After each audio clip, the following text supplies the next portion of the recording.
Bismillahirrahmanirrahim. Assalamualaikum anak-anak kelas 2. Hari ini kita akan belajar tema 8, subtema 4, pembelajaran yang pertama. Nah, anak-anak, sekarang coba buka buku tema 8-nya ya. Hari ini kita akan masuk ke subtema 4 di tema 8 ya, dengan judul Menjaga keselamatan di perjalanan. Menjaga keselamatan di perjalanan banyak bentuknya. Kita harus menjaga keselamatan diri. Keselamatan barang atau harta benda juga perlu diperhatikan. Keselamatan kendaraan pun perlu dijaga. Nah, sekarang anak-anak coba perhatikan gambar di bawah ini dengan teliti. Apa isi gambar yang kamu amati di atas? Menurutmu mengapa kita perlu melakukan itu? Nah, jadi di sini ada dua gambar ya. Yang pertama ada dua orang yang sedang mengendarai motor. Yang kedua ada yang sedang membawa barang. Ya, jadi kalau yang pertama ini saat kita berboncengan, kita harus memegang tangan, boleh ya ke depan atau misalnya ke besi yang ada di bawah ya. Nah, terus yang di belakang itu barang bawaannya harus ditali ya. Nah, kita masuk ke pembelajaran yang pertama. Udin dan teman-teman membaca sebuah dongeng. Mereka membaca kisah kera dan ayam. Nah, sekarang kita siap untuk membaca bareng-bareng ya. Anak-anak boleh sambil membaca bukunya. Ayo membaca. Bacalah dongeng berikut dengan nyaring. Kisah kera dan ayam. Suatu hari, kera dan ayam berencana untuk berjalan-jalan ke hutan. Mereka berdua mendapat informasi kalau di hutan itu terdapat banyak pohon buah-buahan yang lezat. Mereka berdua memulai perjalanan sejak pagi, tapi tidak sebatang pohon buah pun yang mereka temui. Yang ada hanyalah pohon-pohon yang tinggi dan berdaun lebat. Mungkin kita harus berjalan lebih jauh lagi, kata kera. Ayam hanya mengangguk setuju. Semakin lama, suasana hutan semakin gelap. Sinar matahari tak mampu menembus rimbunnya pepohonan. Ayam mulai ketakutan. Kera, kita tersesat. Bagaimana kalau kita pulang saja? Katanya. Kera juga kebingungan. Mana jalan keluarnya? Mungkin ke arah sana, sahut kera. Mereka sibuk mencari jalan keluar.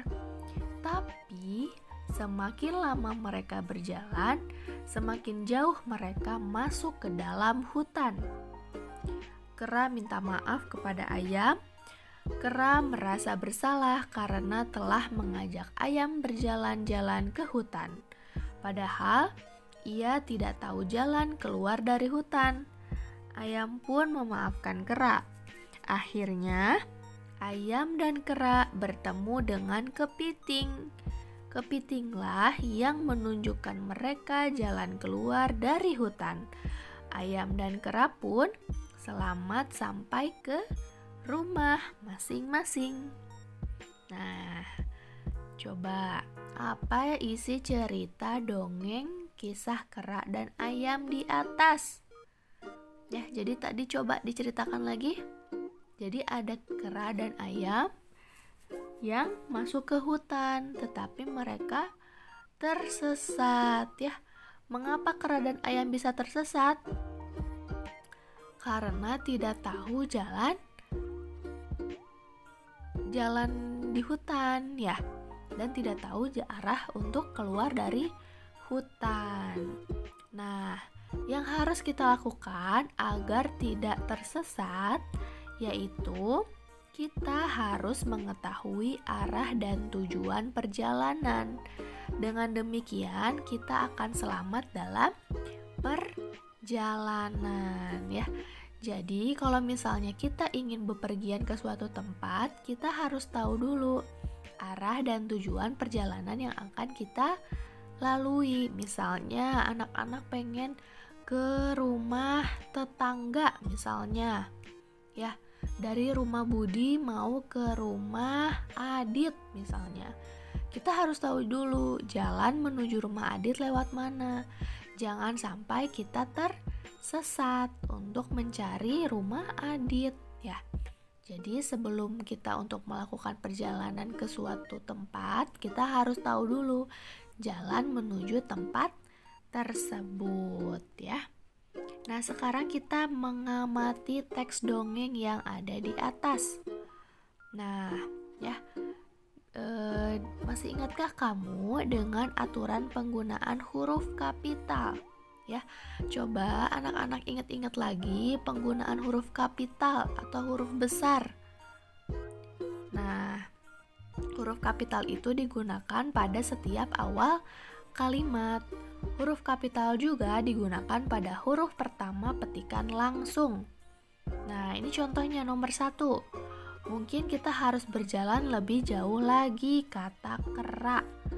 Nah, jadi yang huruf kapital itu yang ini mungkin, ya. Terus mana lagi? Ini kera. Ya. Terus ini mana saja, mana jalan keluarnya? Mungkin ke arah sana. Ini juga ya yang bagaimana B. Sahut si kera, ya. Jadi huruf kapital itu digunakan untuk petikan pertama, petikan yang langsung. Jadi kalau misalnya ada kata-kata yang diucapkan itu harus pakai huruf besar. Misalnya bu gitu ya, bu. Apakah kita, nah gitu ya, misalkan kesananya tuh pertanyaan. Jadi huruf kapital itu digunakan pada huruf pertama petikan langsung. Nah, sekarang kita latihan ya. Coba anak-anak buka halaman 163 atau 162 dulu, kita nomor 1. Ya. Di sini kita harus mengubah menjadi huruf kapital. Yang salah yang mana? Nih ya, apa harusnya hurufnya A besar. Terus yang ini juga ibu. Ibu juga harusnya I besar ya. Jadi nomor 1 itu yang salah, yang huruf yang kata apa dan kata ibu ya. Jadi nanti kalian coba tuliskan yang betulnya di titik-titik yang ada di sini. Ya, jadi nomor 1, apa yang kamu lakukan Udin? A-nya tapi harus huruf besar atau huruf kapital. Ya, jadi kapital itu sama dengan huruf besar. Terus selain yang huruf apa, yang ibu juga sama. Ibu itu I-nya besar ya. Coba kalian kerjakan juga nomor 2, nomor 3, nomor 4, dan nomor 5. Oke. Nah, sekarang masih ingatkah kamu dengan kisah kera dan ayam?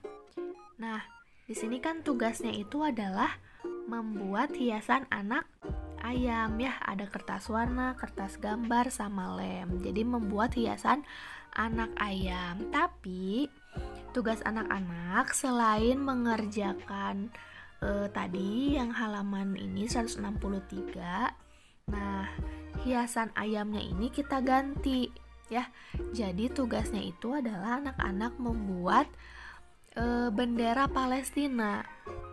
Oke. Jadi hari ini anak-anak mengerjakan tema 8, pembelajaran yang terakhir, subtema 4 ya. Subtema 4 pembelajaran 1 itu adalah membuat bendera Palestina dari kertas warna, kertas gambar, dan lem. Jadi karena di sini makan tugasnya di sini membuat hiasan anak ayam.